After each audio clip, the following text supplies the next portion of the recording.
You mad? You're mad because I put your coat on?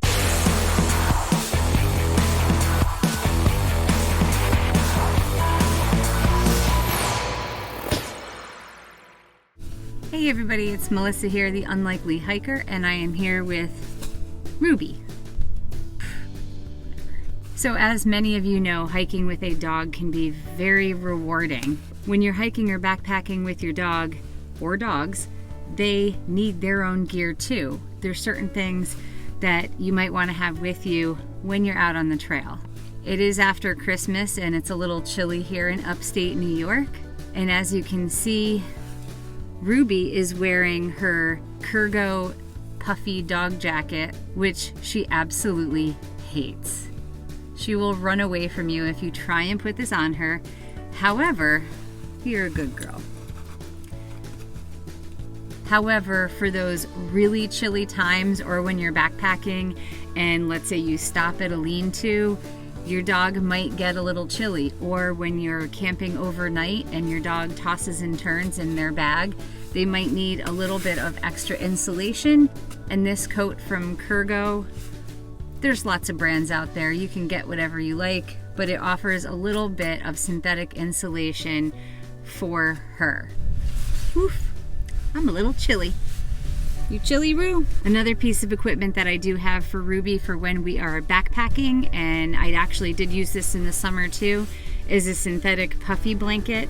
This one is just some cheap Amazon one because I wasn't sure what she was going to do with it, if she was going to consume it or sleep in it, but it is a larger size, so I can wrap her up in it. It does have some snaps along the sides, so I can snap it into just about a square and she can climb inside, and I can have a little bit below her and some above her. And this is what she's using for her sleeping bag at the moment. Although for winter camping, this is definitely not going to be adequate. This is good for more 3 seasons. You always want to make sure you have a good leash and harness for your dog. This one is from Pug Life, and this was a gift from a very excellent friend. And I love this harness. Not only does it fit really well, but it's safety orange, so during hunting season, this is what Ruby wears out on the trail so that everyone knows she shouldn't be shot. Sometimes though, I'm telling you. And I also have the rough wear leash. I forget what this is actually called, but it's a bungee leash. The benefit of having this leash instead of a traditional leash is when she does have to be on lead and we're hiking, if she jumps over something, she doesn't take me down with her. It has a fully adjustable hand loop. You can actually put this around your waist, you can adjust it, and there's a second handle up close to the clip. This was expensive, but for me, not being hurt on the trail from her jumping over things and knocking me down is totally worth it. I do always carry a little bit of extra paracord for Ruby, just in case I need to attach her to something, or if something happens to her leash, I have something else I can tie her up with. As far as other collars go, I do use an e-collar for her. This is what we use to finish up her off-leash training. She does do really well. I don't need to shock her. The beep is enough and she comes running back to me and sits next to me, which is great. On occasion, she comes running back very excited and tackles me, but she comes back to me when I call her. That's the benefit to this. Some people don't want to use this. That's cool. If you use it on yourself, if you've ever used a TENS unit, that's exactly what this feels like. So it's not like they're getting electrocuted every time you use it. It's just a little bit of a buzz, basically. Some other safety gear. I don't know if you can see this lighting up. This is a Night Eyes collar. I've had several of these for my dogs. If they get hooked on a branch, they will... It's not going to come apart now. If it gets hooked on a branch, it can come apart, but it's cut to fit. Batteries are replaceable, and it just lights up so you can see where your dog is at night. Another option for nighttime is one of these little hang tags from Night Eyes that hangs on their leash or their collar so that you can see where they are. This just helps me see her. In addition, her collar and one of her leashes is reflective. Her coat is reflective. And I think that's it. Having some reflective items on your dog is good. Again, at night, if they're off leash, it's easier to see them.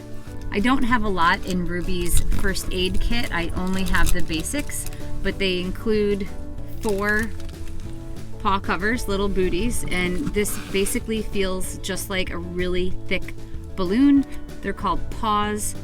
She wears a size medium or large, I'm not sure. This is in case she were to cut her paw, she could still walk on it. I could put a sock on her, I could put this on her. Vet wrap, this is really important also to keep in case she injures herself, cuts herself open. I can rinse it off and hold it together with this until we can get to safety. I can also use the vet wrap to hold on the booties if needed. These are also important in the winter if there's a problem with icing with your dog's paws. A product like Musher's Wax is also really good to use on their paws. It keeps the pads supple, but it's also going to help keep the snow and ice off their paws if you need to in the winter. You can use it year-round also. And I also carry Benadryl. Benadryl is good for dogs in case they get bit by something, start having an allergic reaction. I'm not a vet, but I do believe it's 1 milligram per pound, so Ruby is just about 60 pounds. She would take 50 milligrams. If I'm wrong on that, I'm sorry, but you should always check with your vet, not with a YouTuber. As far as eating on the trail, I'm sure everyone has heard me say this a million times. I like to use the Fossil's Fold Flat. This is the cup, this is the bowl. I use these for Ruby for her food and drink. There's other options out there like these Roughwear pouches for food and water. You want, there's nothing in there. I'm sorry, there's nothing in there either. I don't use these very often. They tend to be my backup because they are heavier and they don't stay open quite as well.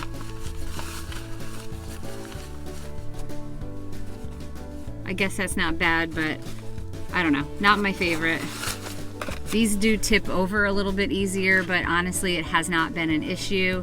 If you really want to go ultralight, they do have Dyneema collapsible dog bowls. I believe it's Groundbird Gear, which is a cottage company that makes products for dogs. I have never made Ruby carry any of her own gear. I carry all of it. At 60 pounds, she probably shouldn't carry more than 6 pounds, which is not very much. That would pretty much be whatever food she's going to be taking with her, and that would be a relatively short trip. I do have this small pack that I recently bought. I haven't used it yet, as you can see. The tags are still on it. I'm undecided if I want to keep this pack, which is from Kergo, or if I want to get a custom pack from Groundbird Gear. They are very expensive. There's a long lead time. This time of year would be ideal for me to order it because I wouldn't need it until next summer anyway. Yeah, I got some thinking to do. I am not sponsored by Groundbird Gear, but my friend does use their products and she absolutely loves them. So a place to check out, I can drop it in the description below so you can check out what they have. You also have to decide, is your dog going to drink out of natural water sources?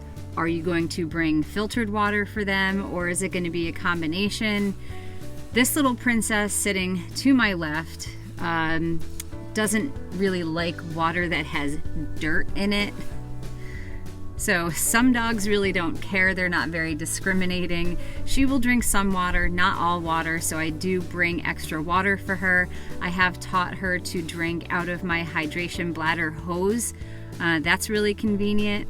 So I can carry water for both of us. Now, obviously, carrying water is really heavy, so something to consider when you're carrying all the extra food, snacks, leads, and water for your dog.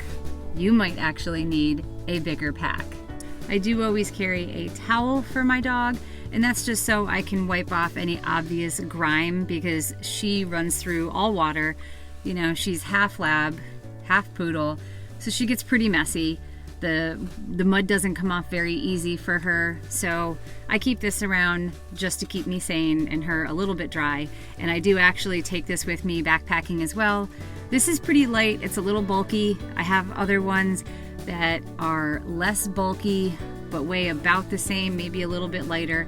Whatever you use, it doesn't really matter, but something is definitely better than nothing. And yes, most of her gear is pink because she's a princess. Right? Are you a princess? Oop. And please don't ever forget poop bags. You're either going to pick up your dog's poop or you're going to bury your dog's poop. Really? One or the other. You got to do something with it. You know, if you're in a place where you have to pick it up, you can get some nice hefty Ziploc bags for that, maybe some wag bags, whatever. But poop bags go a long way. And I like the kind that have the handles on them. Just my personal preference, and I always make sure I get extra thick ones, not the thin ones. I don't like those. So that's the majority of Ruby's gear. She doesn't have a lot right now. We're working on it. I don't have her sleeping pad with me right now, but what she uses is the Thermarest Z-Lite cut to her size, and that's been good for her so far. I am in the market for a sleeping bag for her. I'm undecided if I want to buy a dog-specific down sleeping bag. Some of the sleeping bags are part down, part synthetic, which kind of makes a lot of sense to me. Or I have an old Kelty bag. Do I want to sew that down to her size? It's kind of a matter if, you know, is she going to stay in the bag, and do I want to permanently destroy a bag for a dog that may or may not sleep in it? So I've got to make some decisions there. But I probably will not be taking her winter backpacking this year. I just don't see the point. She's still pretty young. Her birthday is on Wednesday, and she will be 1 year old. Can you believe it?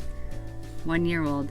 I love it. If you have any suggestions for dog sleeping bags or any other gear that you use that maybe I might be interested in, because she's a gear hound just like I'm a gear hound. Drop those ideas right in the comments below. One last piece of gear that I don't have that I want to buy that I haven't done yet are one of those emergency slings that you put your dog's feet through, and you can carry them like they were a backpack, and you can carry them out. It's really important to have the ability to evacuate your dog out of a situation if they are hurt or sick. At least in New York State, they do not extricate injured animals. It is up to the owner. And there was a very sad story on Giant Mountain and a St. Bernard from August of a handful of years ago that did not end well. It's really important to remember when you hike with your dog, can I extricate my own dog, right? I couldn't extricate a St. Bernard. I couldn't extricate Finley. He was too big at 114 pounds. But she's a little under 60 pounds, and feasibly I could carry her out in an emergency. So that emergency harness would work very well for her.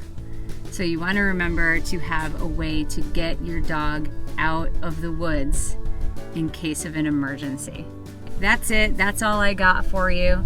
I hope everyone's getting out and enjoying their winter. I hope to get out soon as well. Thanks for watching. Take care. And Ruby and I will see you soon. Bye-bye.